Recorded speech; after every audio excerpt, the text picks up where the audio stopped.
Shalom, selamat pagi. Senang sekali bisa berjumpa dengan Bapak Ibu, saudara-saudara yang saya kasihi dan selalu saya doakan. Bagaimana keadaannya, semuanya sehat? Haleluya. Mari kita satu di dalam doa. Ucapan syukur dan terima kasih kami naikkan kepadamu ya Bapa. Semalaman telah berlalu dan kami nikmati tidur dengan baik. Dan di pagi ini kami boleh bangun dalam keadaan tubuh yang sehat dan segar pula. Itu sebabnya berfirmanlah kepada kami ya Tuhan, supaya hidup kami sepanjang hari ini juga menjadi berkat bagi banyak orang. Dalam nama Tuhan Yesus, haleluya, amin. Tema renungan pagi ini, saudaraku, yaitu perkataan yang adem. Nah, apa artinya adem? Tentu saudara tahu ya. Perkataan yang kondusif seperti itu.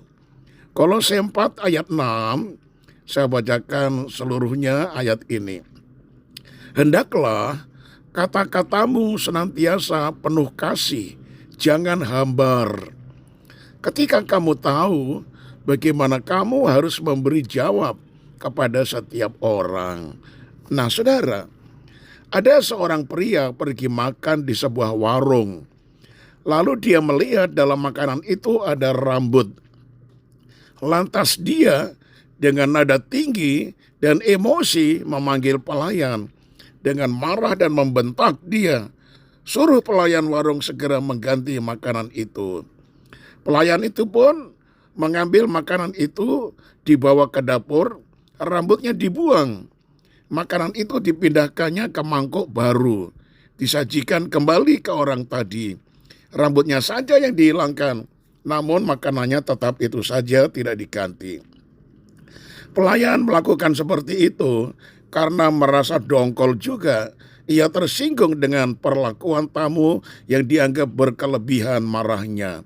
Apalah daya tak bisa membalas karena dia hanyalah seorang pelayan warung saja. Nah saudara, ketika dihidangkan kembali, pria itu tetap saja berlaku sinis.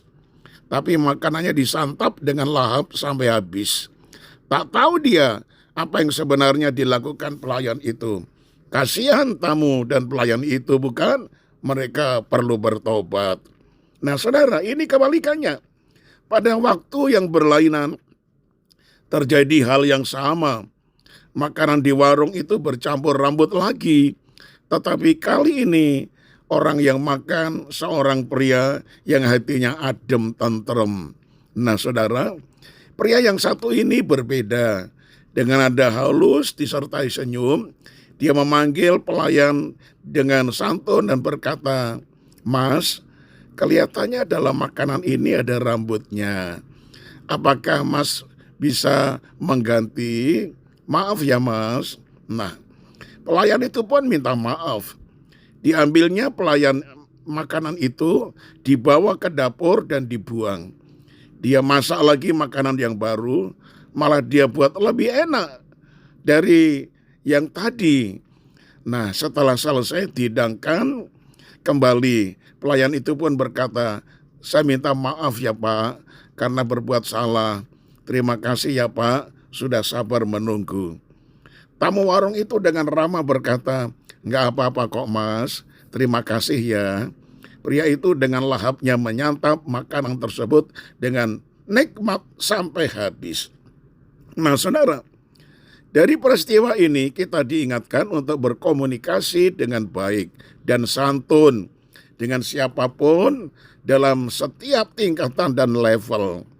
Maksud yang baik seringkali tidak kesampaian dan gagal karena cara dan gaya bicara tidak disukai. Komunikasi kurang sopan penyebabnya.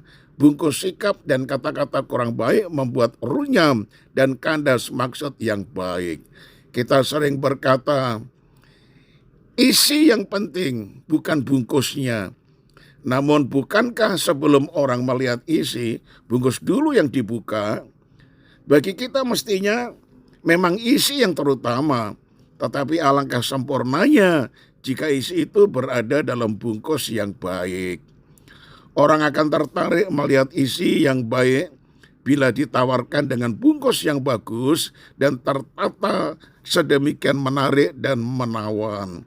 Nah, saudara, makanan yang sama sering lebih mahal di supermarket daripada yang dijual di pasar tradisional. Mengapa? Karena kemasannya, karena bungkusnya begitu baik. Nah, saudara, kado yang dihadiahkan sering harus disiapkan dengan repot dan sibuk mencari kertas kado yang menarik sebagai pembungkusnya. Padahal bungkus kado itu akhirnya dirobek-robek juga. Terlebih bagi orang yang tak sabaran melihat apa isi kadonya. Betul itu saudara-saudara? Iya. Jadi dalam hal-hal tertentu, bungkus jangan diabaikan. Terutama dalam kita berkomunikasi dan bertutur kata dengan orang lain. Nah, saudara, bangunlah bungkus komunikasi dan jembatan yang lain dengan setiap orang, agar maksud yang luhur dan mulia sebagai isinya tersampaikan dengan sebaik-baiknya. Ayat di atas mengingatkan kita dalam berkomunikasi dengan siapa saja, hendaklah kata-katamu senantiasa penuh kasih, jangan hambar, sehingga kamu tahu bagaimana kamu harus memberi jawab kepada setiap orang. Nah, saudara, mari kita membangun komunikasi dan hubungan serta jembatan yang indah dengan setiap orang melalui kata-kata hikmat dan bijak. Nah, saudaraku, selamat pagi, Tuhan Yesus menyertai kita semuanya. Amin. Kita satu dalam doa. Terima kasih banyak Bapa untuk firman yang secara tidak langsung memberi teguran tetapi juga nasihat yang manis bagi kami. Supaya kata-kata kami senantiasa penuh kasih, tidak hambar, tidak kasar, tidak menyakitkan hati orang, tetapi perkataan yang adem, perkataan yang menenteramkan hati orang, perkataan yang membuat orang menjadi terhibur. Itu sebabnya ya Tuhan, ampunilah kami, biarlah betul-betul perkataan yang keluar dari mulut kami selalu perkataan berkat. Terima kasih banyak Bapa. Kami menyerahkan hidup kami sepanjang hari ini. Tuhan, semua yang kami lakukan, biarlah itu demi hormat kemuliaan nama Tuhan, baik perbuatan dan perkataan kami. Segala pujian dan hormat bagi kemuliaan nama-Mu. Di dalam nama Tuhan Yesus kami sudah berdoa. Haleluya. Amin. Shalom saudaraku. Selamat pagi dan tetap semangat. Haleluya.